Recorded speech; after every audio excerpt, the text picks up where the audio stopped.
शहर में फरी एक बार अकस्मात की घटना सर्जाई। ठक्करनगर ब्रिज पर एक कार चालके मोटरसाइकल ने टक्कर मारी, जेमां मोटरसाइकल पर सवार बे व्यक्तिओने ईजा पहोंची, जेमांथी एकनुं मौत थयुं।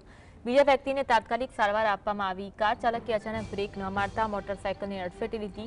घटनानी जाण थता तरत ट्राफिक पोलीस अने 108 एम्ब्युलन्स टीम घटना स्थळे पहोंची हती। अकस्मातनी घटना बनी छे, पोलीसे गुनो नोंध्यो छे।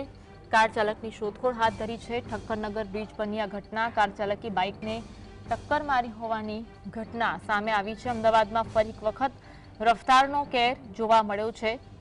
रफ्ताરના કેરના કારણે અકસ્માત સર્જાયો છે। બેફામ કાર ચાલકે બાઇકને ટક્કર મારતા એક યુવાનનું મોત થયું છે અને અન્ય એક યુવાન ઘાયલ થયો છે, જેને સારવાર અર્થે 108 મારફતે હોસ્પિટલ ખસેડવામાં આવ્યો છે। આ સમગ્ર મામલે પોલીસે ગુનો નોંધીને કાર ચાલકની શોધવાની તજવીજ હાથ ધરી છે। અમદાવાદ શહેરમાં ફરી એકવાર અકસ્માતની ઘટના સર્જાઈ છે। ઠક્કરનગર બ્રિજ પર એક કાર ચાલકે મોટરસાઇકલની ટક્કર મારી, જેમાં મોટરસાઇકલ પર સવાર બે વ્યક્તિઓને ઇજાગ્રસ્ત થયા, જેમાંથી એકનું મોત થયું।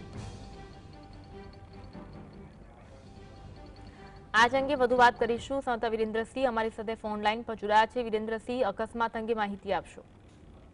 બિલકુલ જે અન્વય કે અમદાવાદ શહેરની અંદર હવે ખાસ વારે અકસ્માતની જે ઘટનાઓ છે તે સામે આવતી હોય છે, ત્યારે ફરી એક વખત શહેરની અંદર જે ઠક્કરનગર વિસ્તાર આવેલો છે ને તે ઠક્કરનગર વિસ્તારનું બ્રિજ ઉપર જ એક કાર ચાલક એટલે કે અર્ટિકા કાર ચાલકે મોટરસાયકલને અડફેટે લીધી હતી અને આ અડફેટની અંદર બે જેટલા વ્યક્તિઓ છે તે ઇજાગ્રસ્ત થયા હતા, જેની અંદર એક વ્યક્તિનું ઘટના સ્થળ ઉપર જ મોત નીપજ્યું હતું ને બીજાને સારવાર અર્થે હોસ્પિટલ ખાતે સિવિલ હોસ્પિટલ લઈ જવામાં આવ્યો હતો। તેની અંદર અત્યારે પ્રાથમિક રીતે જે પોલીસ સૂત્રો છે તેમની પાસેથી માહિતી મળી રહી છે તે મુજબની જો વાત કરવામાં આવે અન્વી, તો જે અન્ય બીજો એક યુવક હતો તેનું પણ સારવાર દરમિયાન મોત નીપજ્યું, એટલે કે આ ઘટના અકસ્માતથી સર્જાઈ હતી તેની અંદર જે બંને બાઇક સવાર જે લોકો હતા તે બંનેના કરુણ મોત છે તે નીપજ્યા હતા। ઘટના જાણ થતાની સાથે ટ્રાફિક પોલીસ છે તે ઘટના સ્થળે પહોંચી આવી હતી, પરંતુ હાલ જે આ અર્ટિકા કાર ચાલક છે તેની શોધખોળ છે તે હાથ ધરવામાં આવી છે અને જે અકસ્માત મોતનો ગુનો હતો તેની અંદર વધુ તપાસ હાથ ધરવામાં આવી છે। આભાર માહિતી આપવા માટે।